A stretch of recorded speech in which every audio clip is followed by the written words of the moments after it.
And we are live. Hi, it's been a while, but welcome to episode 4 of the Goblins of Oldtown live show. Welcome back, Eric. Eric, how's it going? I'm glad to be back. Glad to be into episode 4. It's a good time. We're maybe talking about a little bit of drama, which is always a little fun. But yeah, Ricky, we haven't heard your thoughts on all the drama, all the George news, so I'll be excited to hear your thoughts. Yeah, it was a last minute, change of plans. We wanted to talk about something else, but I figured I wanted to get my 2 cents in as well. And let's just jump right into it. That whole thing kind of blew up this week. Was it this week? It was, I think, with Yeah, Ryan Condal finally replying to George R. R. Martin's "Beware the Butterfly" blog post that he did was it last year? I think it was last year. Was it yeah. It was December or something? definitely it was definitely a couple months ago. Yeah, I think it was last year it's though. been a while, and George R. R. Martin obviously deleted that whole blog post. But when asked about that whole situation by Entertainment Weekly, Ryan finally gave a response, and we wanted to talk about that today. Let's jump right into it. I have the article here. It says Condal addresses the post for the first time, telling Entertainment Weekly he didn't see it himself but was told about it. It was disappointing, he admits. I will simply say I've been a fan of A Song of Ice and Fire for almost 25 years now, and working on the show has been truly one of the great privileges of not only my career as a writer, but my life as a fan of science fiction and fantasy. George R. R. Martin himself is a monument, a literary icon, in addition to a personal hero of mine, and was heavily influential on me coming up as a writer. Condal acknowledges he said most of this in previous interviews, including how Fire and Blood isn't a traditional narrative. It's this incomplete history, and it requires a lot of joining of the dots and a lot of invention as you go along the way, he continues. I will simply say I made every effort to include George in the adaptation process. I really did, over years and years, and we really enjoyed a mutually fruitful, I thought, really strong collaboration for a long time. But at some point, as we got deeper down the road, he just became unwilling to acknowledge the practical issues at hand in a reasonable way. And I think as a showrunner, I have to keep my practical producer hat on and my creative writer, lover of the material, hat on at the same time. At the end of the day, I just have to keep marching not only the writing process forward, but also the practical parts of the process forward for the sake of the crew, the cast, and for HBO, because that's my job. So I can only hope that George and I can rediscover that harmony someday, but that's what I have to say about it. Um, and obviously, this thing was reduced online to simply George is unreasonable because he mentions here that George became unwilling to acknowledge the practical issues at hand in a reasonable way. Um, Reese, what's your opinion about this whole thing? What are you saying? So I've talked about this, I feel like a number of times at this point. I just felt like the way that I read this was Ryan Condo was trying to take the high road, albeit I didn't view it that way. It kind of came off as very passive aggressive, kind of the way you kind of already introduced, but I don't know. To me, this is just like George obviously is going to be upset because this is his story. You're kind of altering it to where the story now doesn't take on the same meaning. There's a number of reasons you could point to, and some of those we don't even know yet, right? George seems to be the most upset for things that haven't happened yet, and even maybe the end of season 2, because we didn't really see him start talking about some of his issues until the end of season 2. And after the season concluded, I think him mentioning some of these practical things, these practical issues, it's like, but like cutting characters, like that's not something that needed to be done. That wasn't like a practical reasoning of doing that, right? Like Daron not being in the show up to season 3, we're already halfway through the show, more or less. Nettle is a character that very easily could have been in the show, right? Just replace Reyna with Nettles, and you have the Nettles character. So I think there's stuff like that. It's just it doesn't seem like George is asking for all that much. I think that also there's probably some reference interior to Blood and Cheese and how that was handled, book versus the show.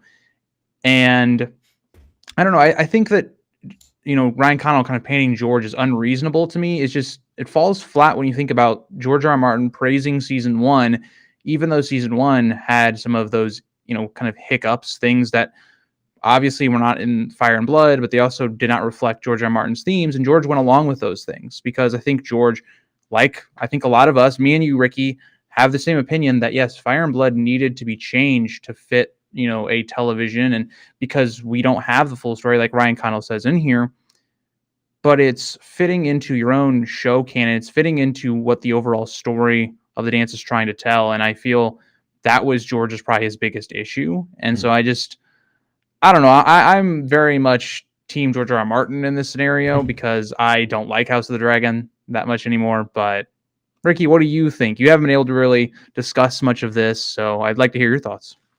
Despite my problems with House of the Dragon season two, I'm not really on anyone's side. Because to me, you know, none of this should be public. I think it's incredibly unprofessional of both of them. And also now that George has responded, taken his blog post down, to now have that knowledge of George possibly can't reply to you to whatever you're saying here, to whatever whether it be practical issues and unreasonable. You won't get a blog post out of George in the next few weeks defending his views. So it's very one-sided. So in my mind, this whole thing, it should not be public at all. It should. I agree. George has every right to talk about his issues with the show.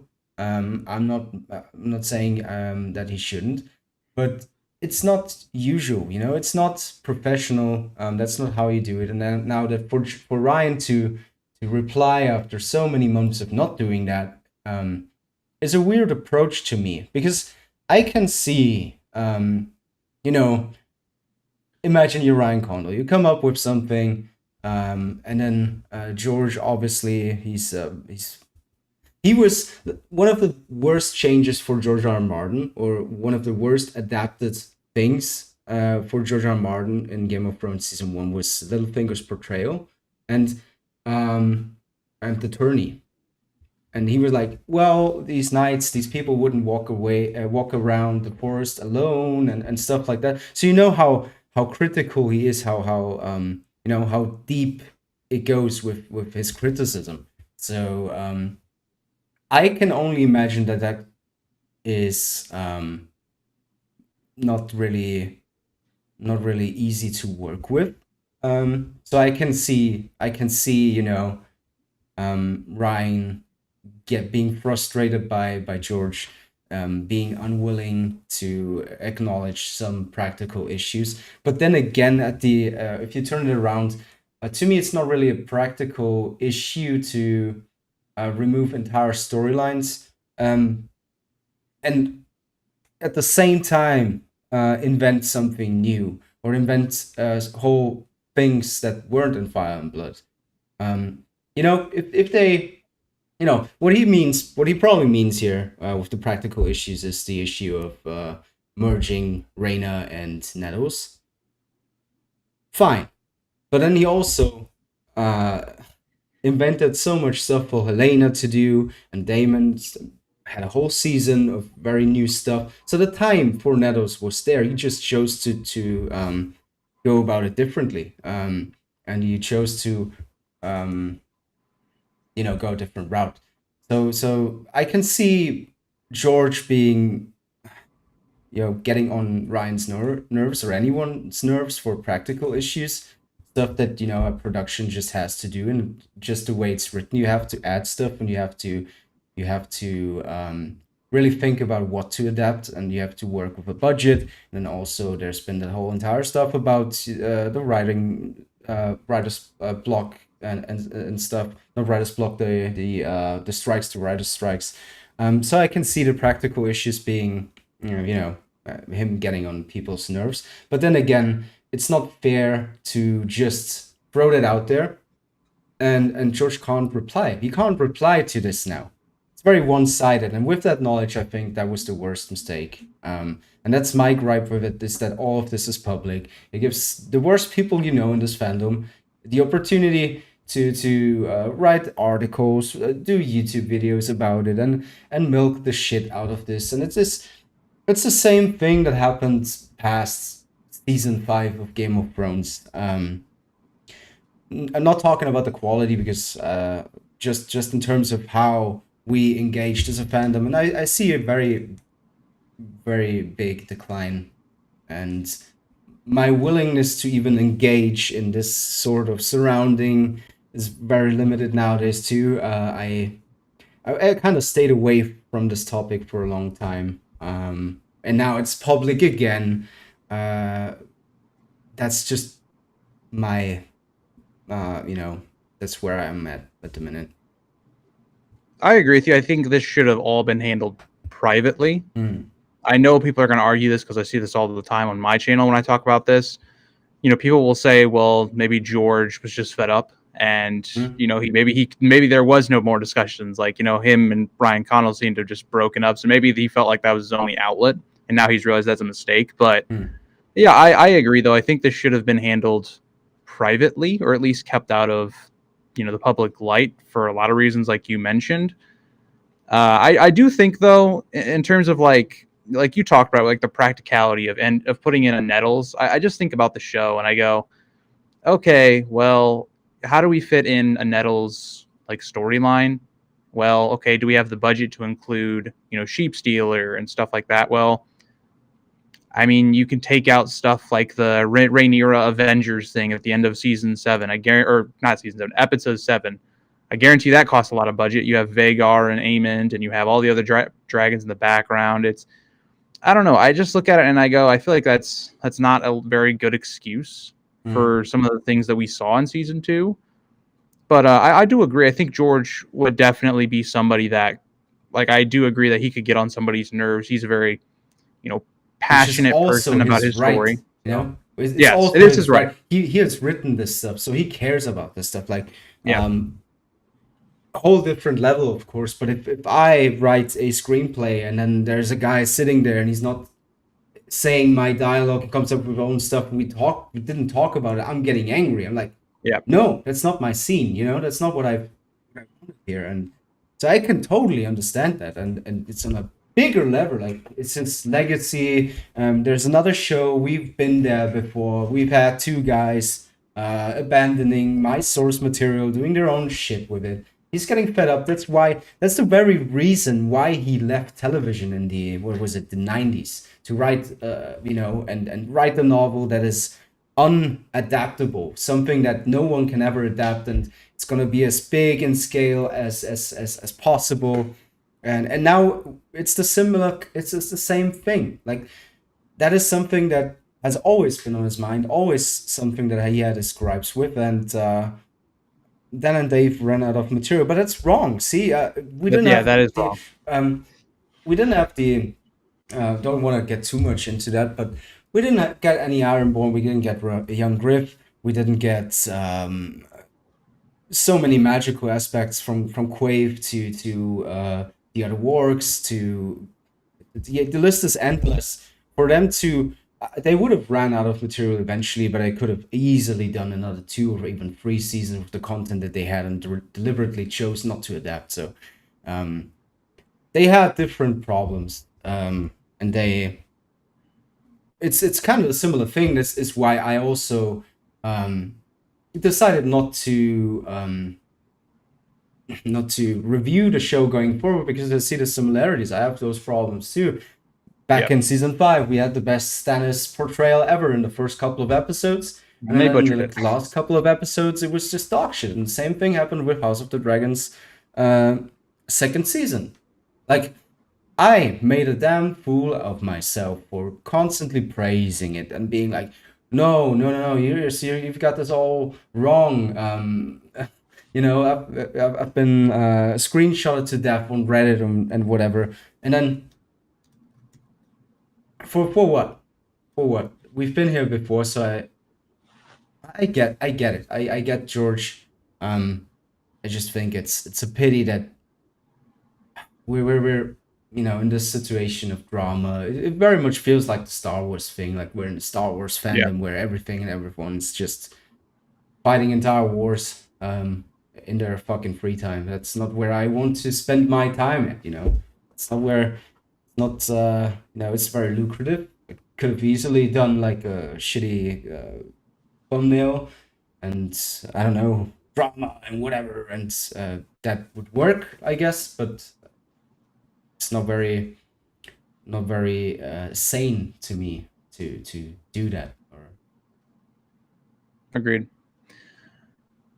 Ricky, I have a question that I'd wonder is, do you think any of the reason that maybe George is more frustrated with, House of the Dragon, the writing team, whatever, just based on maybe when they were first coming up with the show and the original outline for what they planned to do House of the Dragon on, do you think that maybe that changed over time, like somewhat drastically, and that's maybe why George, because again, this didn't really come out until George found out what their plan was for season 3 and 4. Do you think that that had anything to do with it, like the original planning for the show, or it merely was just he saw how season 2 ended and he's seen what we're going to probably see in the next couple seasons? yeah, I think a production and a show and scripts and screenplays always change. They should ever be final, Yeah. because sometimes you just need to react to what's happening on set. Um, so he knows that, but he's probably seen something that uh, is in line with what happened to Game of Thrones, where we were an adaptation, and then we used storylines from the books, and then we made it our own, and went off, and nothing was really recognizable anymore. I think it's that. I think it's what they're doing with Helena started out really good, and now it's something else entirely, and uh, a ripple effect, like he says, to these butterfly effect moments where entire stories have to change because it's a different thing, because you don't have Netos there, you don't have Maelor there, and then how does that affect the story going forward? It's stuff like that, I think. Yeah. So definitely, yeah.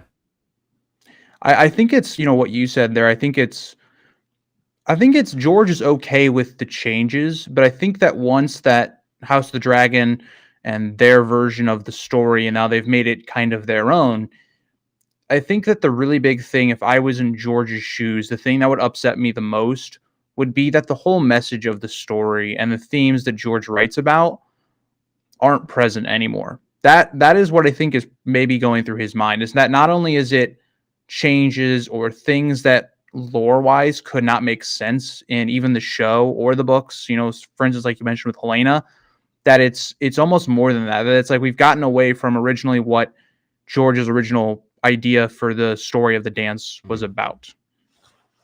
Yeah, it's different. How could it be? How could it not be different Yeah. when you change so much stuff? To me, that whole Aemon thing in the last episode is enough Yeah. for me to not, you know, want to be involved here anymore.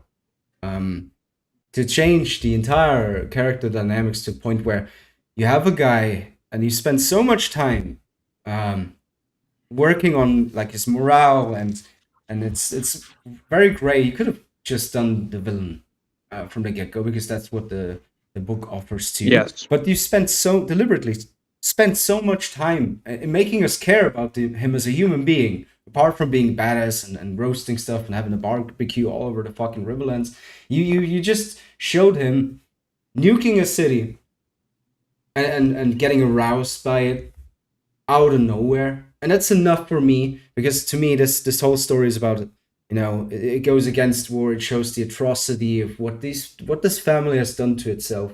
To me, that scene alone is enough for me to be, I'm gonna head out. I left. Yeah. That's so. Imagine you're George.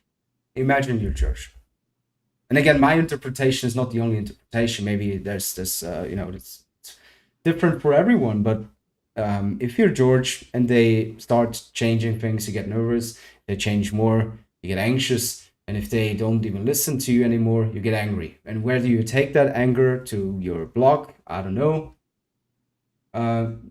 We also have to remember that he's old. He's it's very much. He was in a very dark place when that blog post was written. A lot of friends dying and stuff. I don't know. It's a sad situation to me. I'm not looking to be in any side here. I just wanna get Winds of Winter at this point. I just want to read Winds of Winter. Yeah. That's Ricky about that. Yeah. I know. Before we transition to that, Ricky, I do want to add on to your point there about Aemond specifically.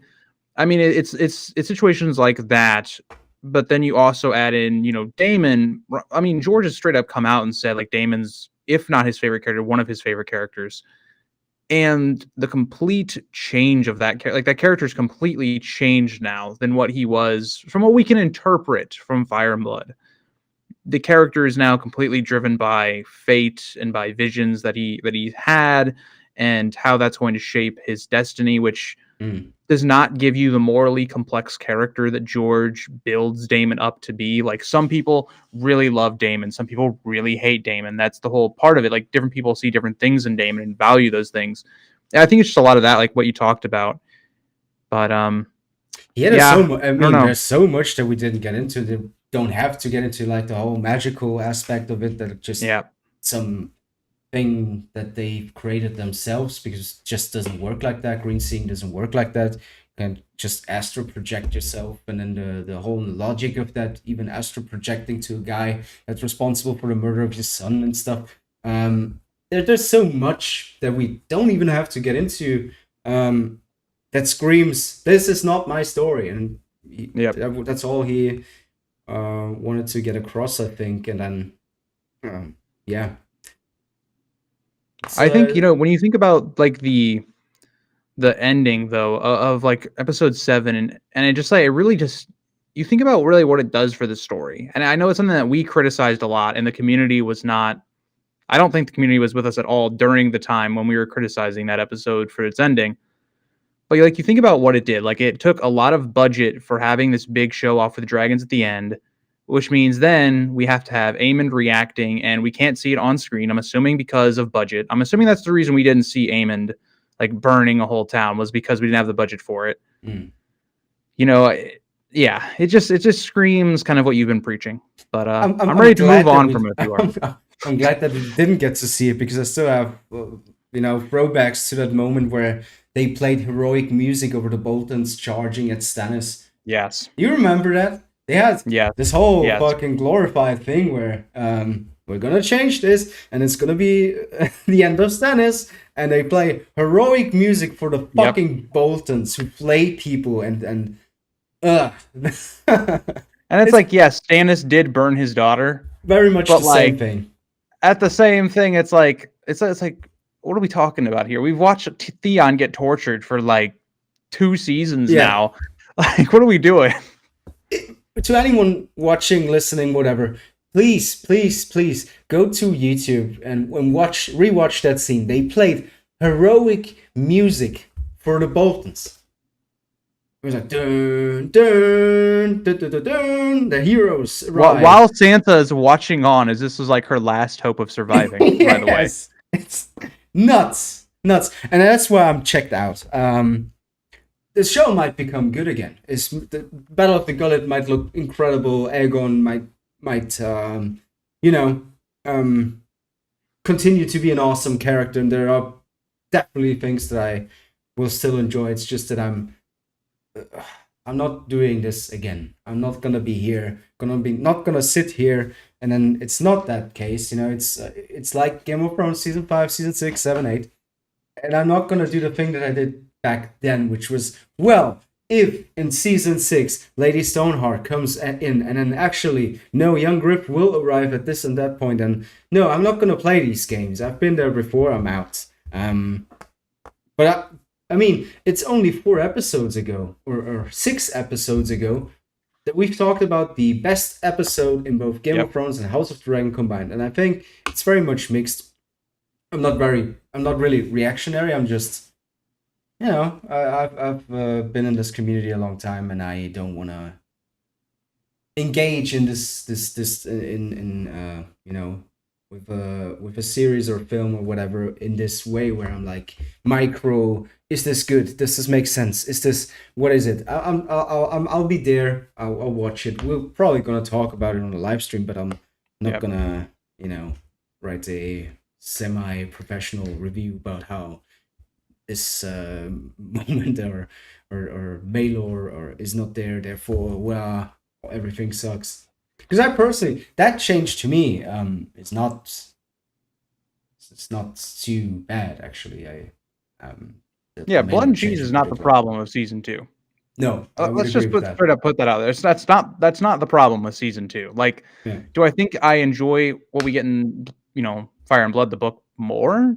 Yeah, but I mean, it's not like that's the reason that. Again, remember when we were reviewing the show, we really didn't start to have major criticisms until like episode 5, and that was more you, Ricky. Mm-hmm. You had Yeah. major criticisms episode 5. I was pretty mixed on episode 5. Mm.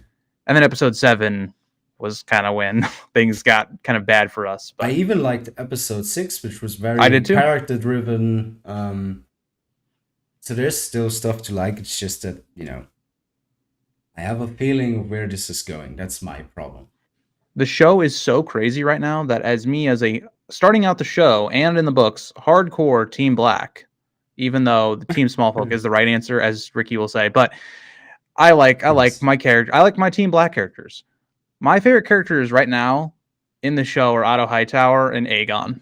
So that's where we're at in the show right now. Whoops. Something changed. I don't know. Something weird just happened. I don't know. Crazy stuff going on in the background. But you wanted to move on. What else did you want to talk about today? So Ricky, if you've been on my channel, you guys in chat know my thoughts on some of the more recent news that we got from George R. Martin. But Ricky, I wanted to specifically ask you, we get these blog posts and it's very not positive towards Winds of Winter. And the implication is Winds of Winter is not even close to being finished. I just wanted to hear what your thoughts were on that, because, you brought up you're waiting for Winds of Winter. So any difference in opinion now? Again, I've been waiting for this book for well over past 10 years now. And I used to religiously go to his website, look for a new blog post, and I don't really do that anymore. So whenever I get these news, it's probably from like people in the community who either send it to me or I see it on Twitter or something. I don't know. It's just I've kind of lost my hope in that regard, or my senseless hope, because I was one of the few people who always said, "Nah, it's gonna come out, and just watch, just you wait, 3 more months, and then we'll get an announcement or whatever." But I don't really do that anymore. So it doesn't surprise me at all. Doesn't really surprise me at all. What's your opinion about it? Because you brought it up. Has he done something that got on your nerves? So okay, he did do something that got on my nerves, but we'll talk. I didn't bring that up specifically because I wanted to talk about Winds of Winter first. All I'll say about Winds of Winter is I've very much been somebody that doesn't really buy into what George R. Martin's saying on his blog posts. Like for the last year, anything he posts in there, I'm just like, yeah, this is just him being like, yeah, Winds of Winter. There's no indication that it's close to being done. This was kind of like the nail in the coffin, I think, for people that were like, oh yeah, Winds of Winter, it's coming soon, it's almost done, or it's already written, he's just sitting on. No, like George R. R. Martin in this blog post straight up told you it's not close to done. We're not close to an announcement. I think Ricky just disappeared on the screen. Oh no, he's back. Never mind. I'm back, yeah. But yeah, so yeah, I don't know. There's not much to say on it. I just wanted to, you know, kind of talk about it for a second because I No, feel like some it's people needed to hear that. But yeah. There's a lot of assholes in this community. That their entire appearance is just, oh, he said that blog post update. George, tomorrow Winter is gonna come out. Blog yeah, post, whatever, release date confirmed. It's very much that, because George rarely ever talks about wins, and when he no, does, it's usually, oh yeah, well, at the end of this blog post, it's basically, oh yeah, well, but I have to get back to that book. You know, I'm late for that. Blah yada yada yada. It's more like a, when he does it's like talk a about it, it's chore. like, yeah, it's like a, it's one sentence, and then that's it. I feel it's Yeah. worse. He's spiteful now about Winter. I mean, Yes.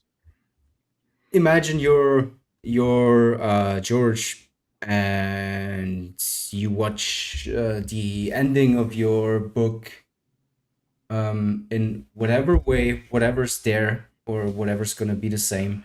In some capacity, watch it and people just reject that whole thing, and then you take all your efforts into House of the Dragon, and maybe those people are not listening to him anymore.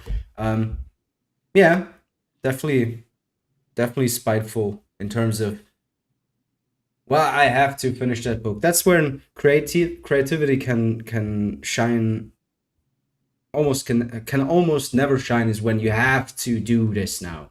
It's Yeah. like, It doesn't feel like a passion project anymore. yeah, It it's a feels like chore. something that is a chore. It's a check off It's a a list. chore. And yeah, I think no one's more frustrated about Winds of Winter not being out than George himself. Yeah. And he I definitely won't release a monthly blog update about how sorry and about how shitty he feels about not completing this book yeah. that very much defines his legacy as a fantasy writer and writer in general. Um, I don't think he needs anyone to tell him that. So I think the worst part is, even if you think about it, like Winds of Winter is not the end of the checklist. oh yeah. Like his legacy will not be defined by if Winds of Winter is really good. His Mm. legacy is going to be defined if he finishes the series or not, which as of right now it looks like he very much will not. So I think we need another I don't three. know. I think we Yeah, need I another agree. three. Me I and don't JC a think whole video on that. I I do don't think we need think another book. I don't think that you can finish that book series with two more books. I just don't think so. I Even if agree. you even if you entertain the idea of Winter Part 1 and Winter Part 2, that's still three books, you know. It's you split it, it's still, it's not going to be, if you split Winds and release it, it's not going to be a Dream of Spring that follows up. You know, it's Winter Part 2. And yeah, it's a very Yeah. very very sad situation, and I only sympathize with him because of how we engage with that sort of stuff today. If he releases Winter tomorrow, you bet your ass that the worst people you know are gonna bash it for the sake of bashing it, just to grab your attention. That's how everything Yep. works nowadays.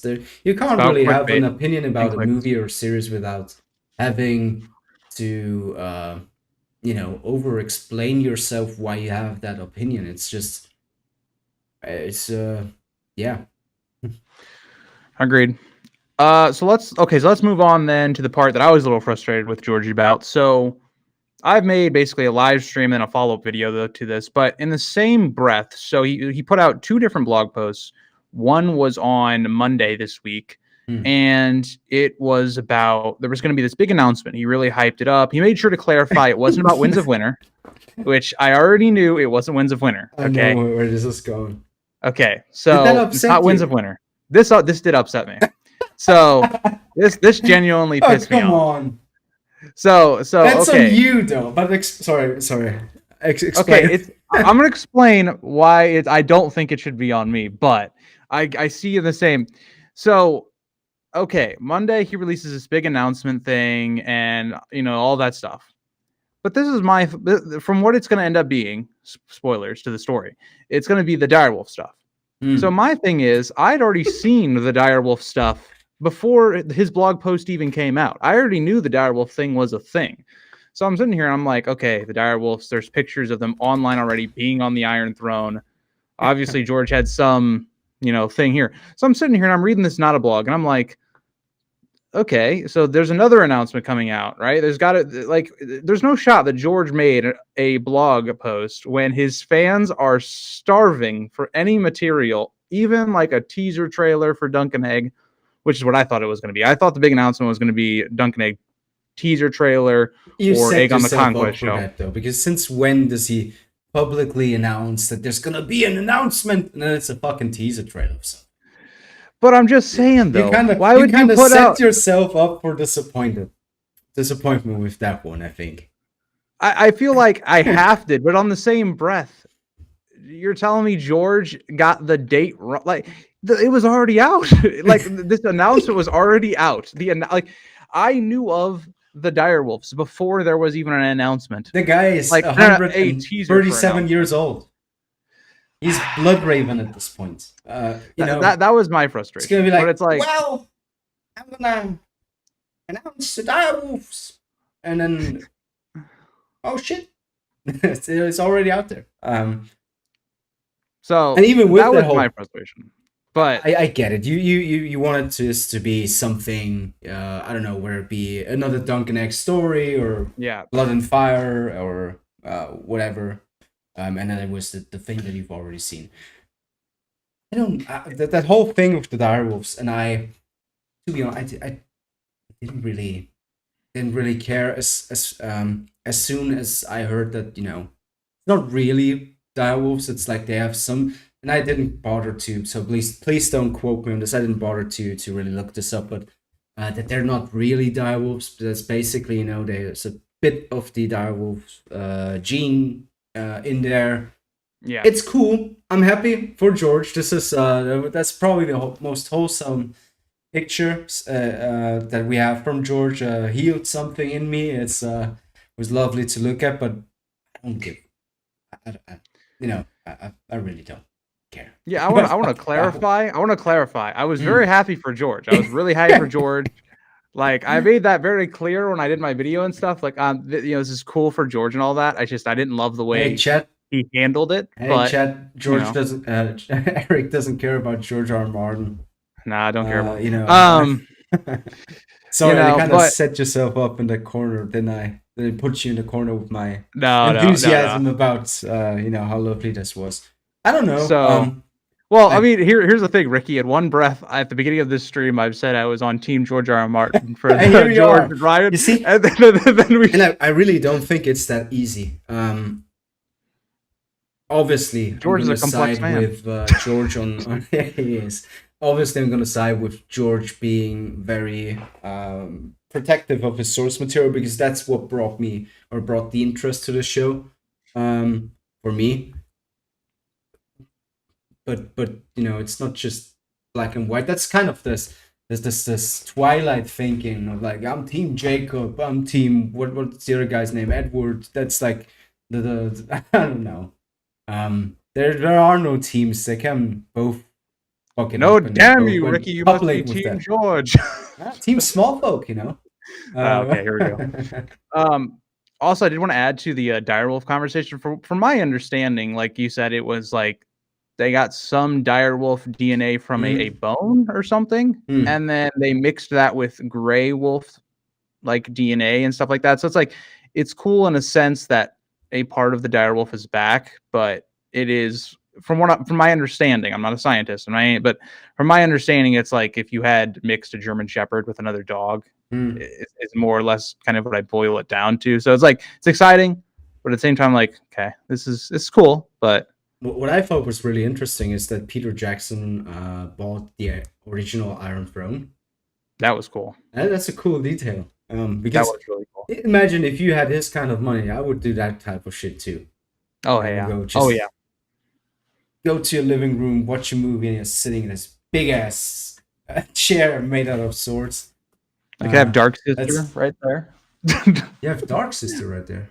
No, that's what I would do if I was rich. I'd have Dark Sister right The there. replica swords. Yeah, there. Yeah. I can't tell you how many times I've clicked on the websites of those replica swords, and I was contemplating. I was like, do I want to go on vacation this year, or do I want a really cool looking sword up on my walls? I can't tell you how many times that happened.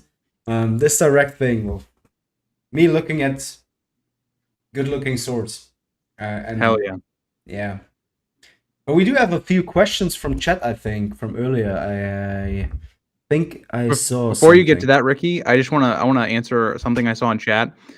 Divine says they should do dragons next. They should absolutely not lead. No dragons. No dragons. I don't want to see a dragon go rogue and like burn down a city or something.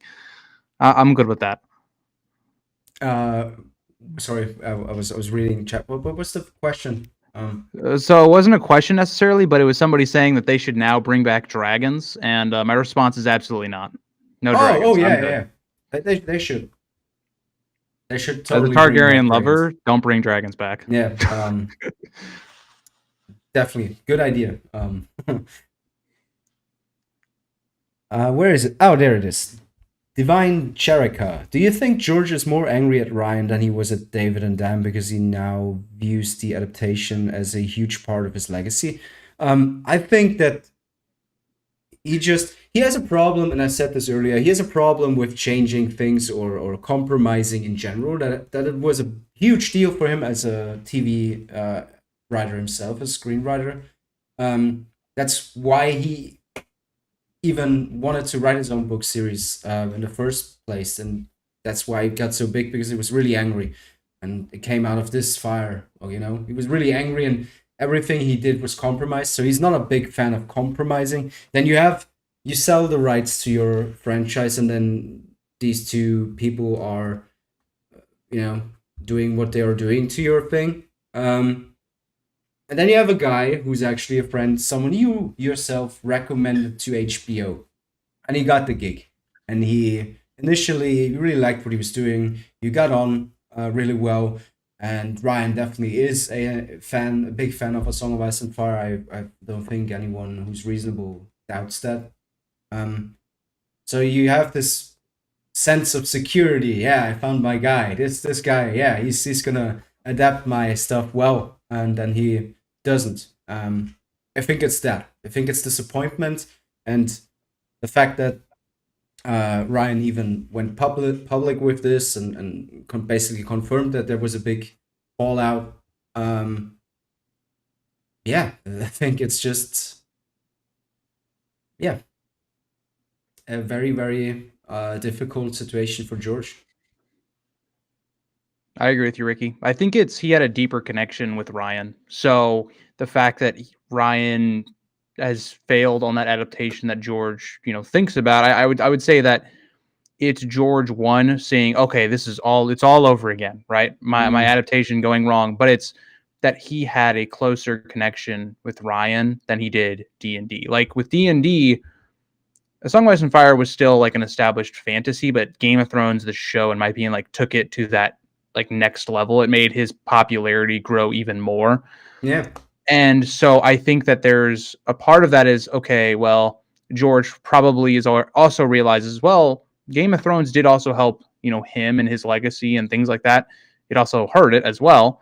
But he also probably didn't have as close of a relationship with D&D as he did with Ryan, like you said, introducing Ryan to being able to get the gig, and then all of that kind of backfiring on George, I think is probably why we're seeing more of a reaction mm. now, mixed with his own personal life as well. We've seen And just him be more depressed and angry and yeah, things like that.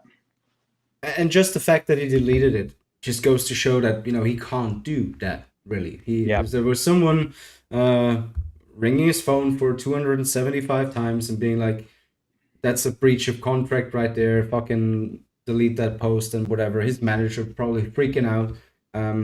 So I don't really read into that too much, because the fact that George rarely ever talked about David and Dan in Game of Thrones, apart from Game of Thrones won 17 Emmy Yep. Awards and congratulations for our brilliant cast and crew. He never really went into much detail. So he wouldn't No. have gotten a mail or beware the butterflies post during that time, because he was very aware that he can't do that. and he made obviously made not a mistake, but he made he did something that he's not allowed to do with that blog post, and that's why he didn't earlier.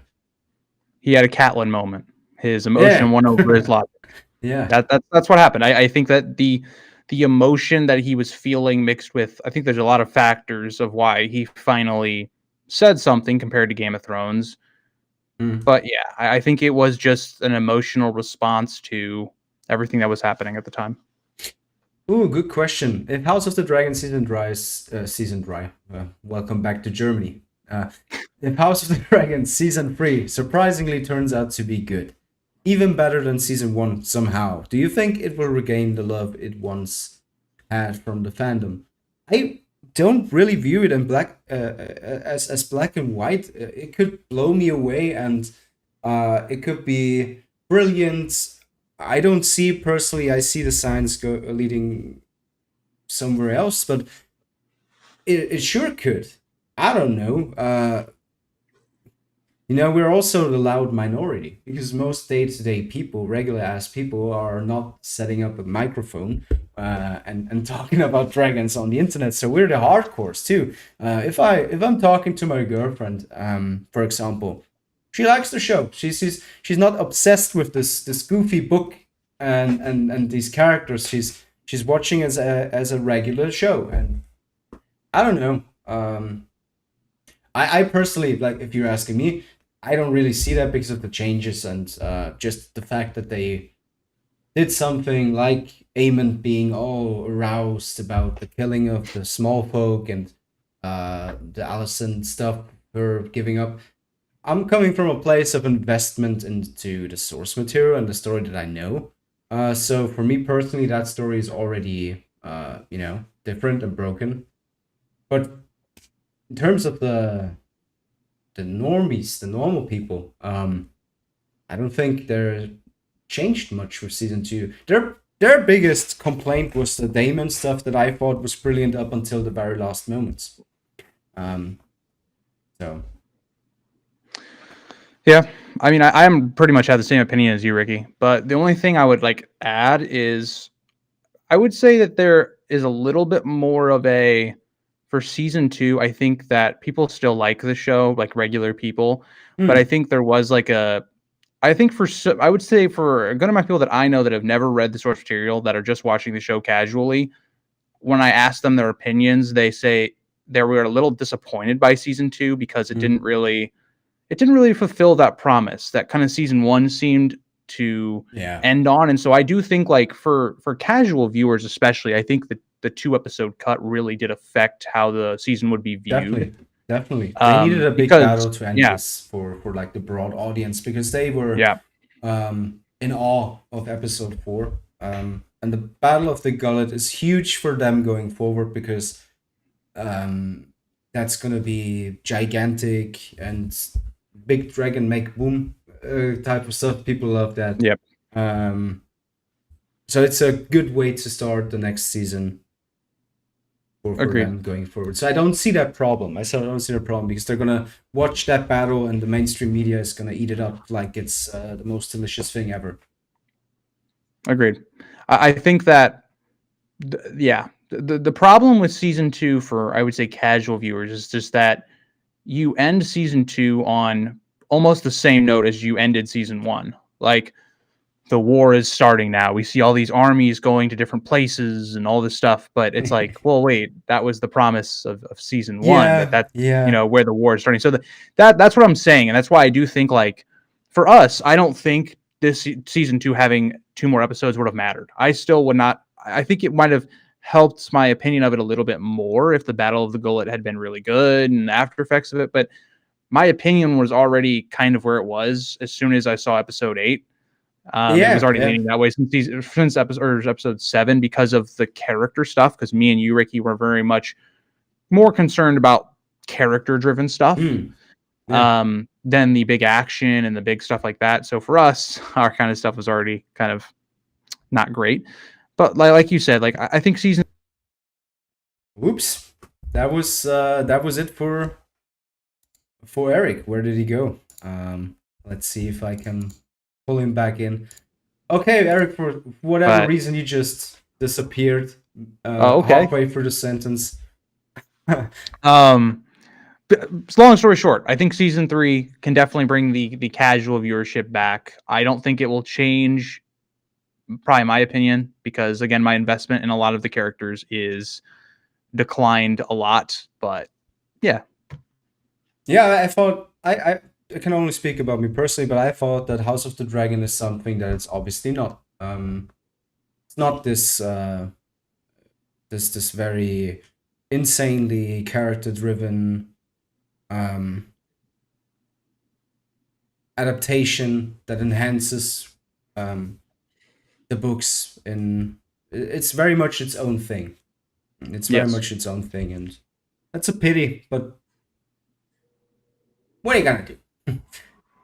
Will A Song of Ice Crabfeeder asks, will A Song of Ice and Fire shows not be made if Night of the Seven Kingdoms and House of the Dragon Season 3 flop?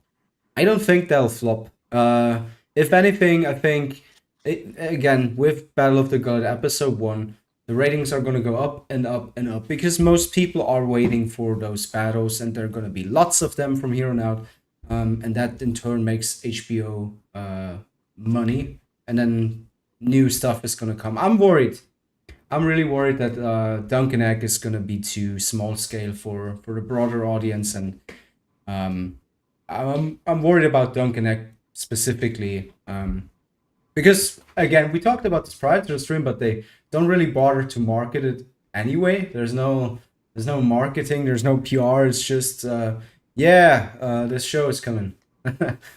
um, there's yep. nothing out there right now. I mean, if you didn't know about the book right now, you wouldn't know the show's coming out. That's the way I look at it. Like, there's been zero marketing of this show so far, which you still have time, of course. We're still probably a Yeah, good, maybe half a year out at the most, I would assume, from the show starting. So you've still got time, but there just hasn't been any marketing to it and again, whatsoever.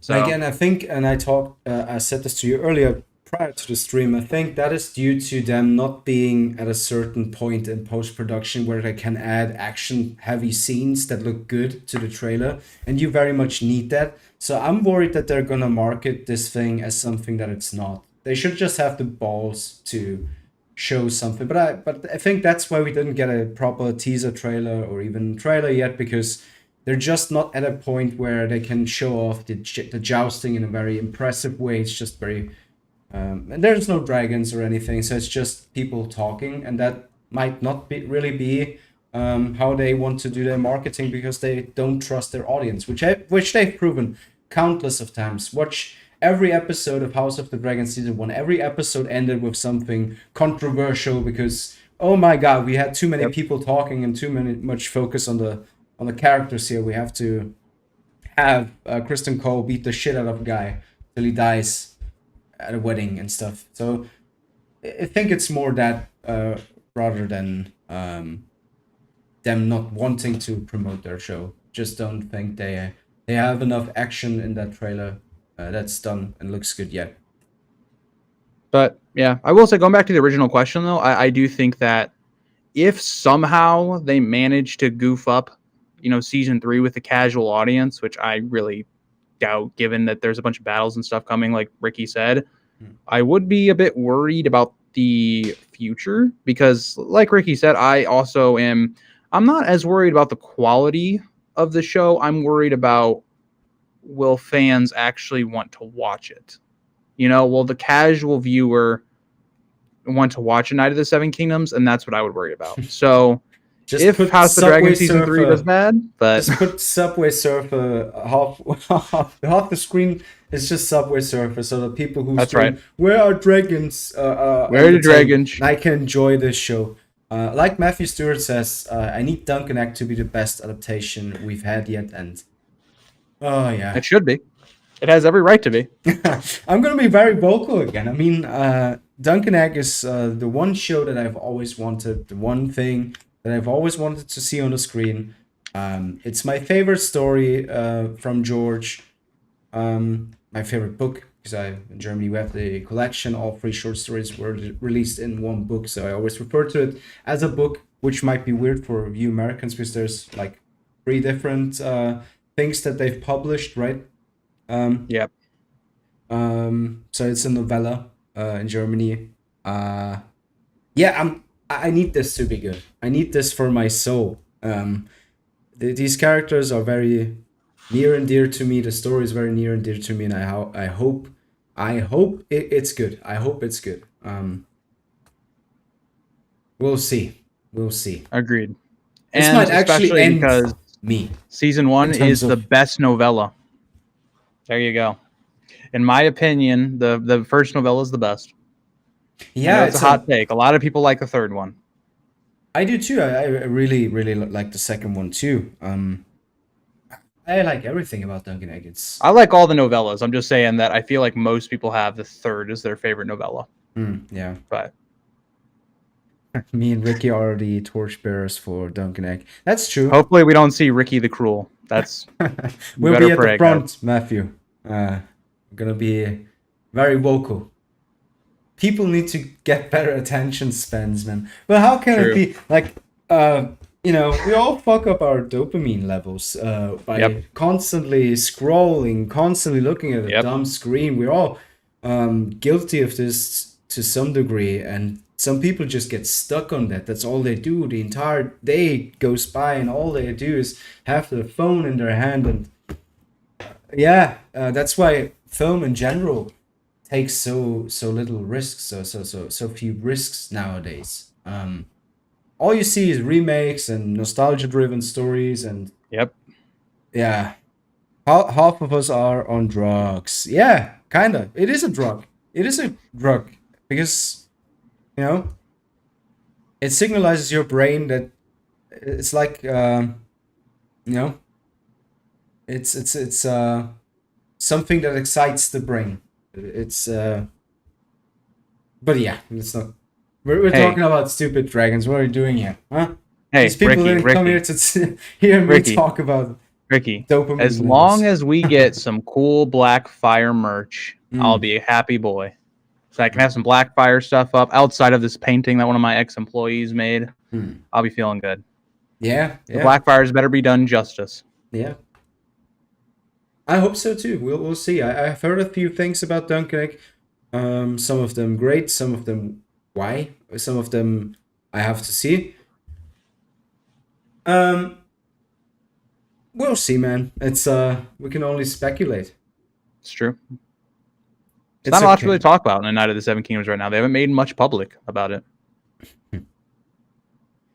A Night of the Seven Kingdoms is doomed to be hated by the dumb audience who watch TV for action scenes. Where are the White Walkers? Asking, where are the White Walkers, Stringer? Where are the White Walkers, Jesse? Jesse! We need to cook up a dream to go north of the wall. Oh, God.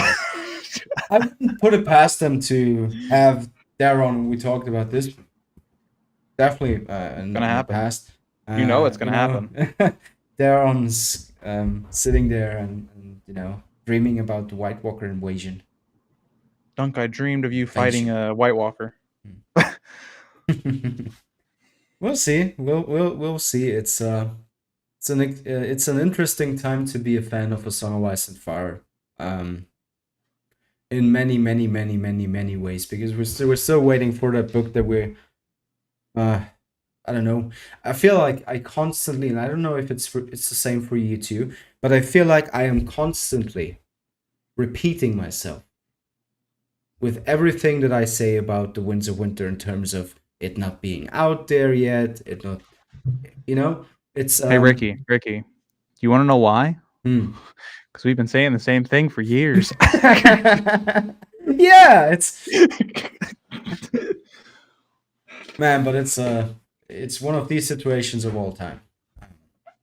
It is of all time. Of all time. Well, is there anything else that we have for today? I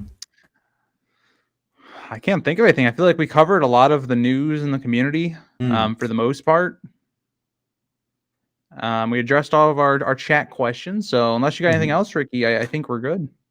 I think so too. Then let's wrap it up. Thank you guys so much for watching.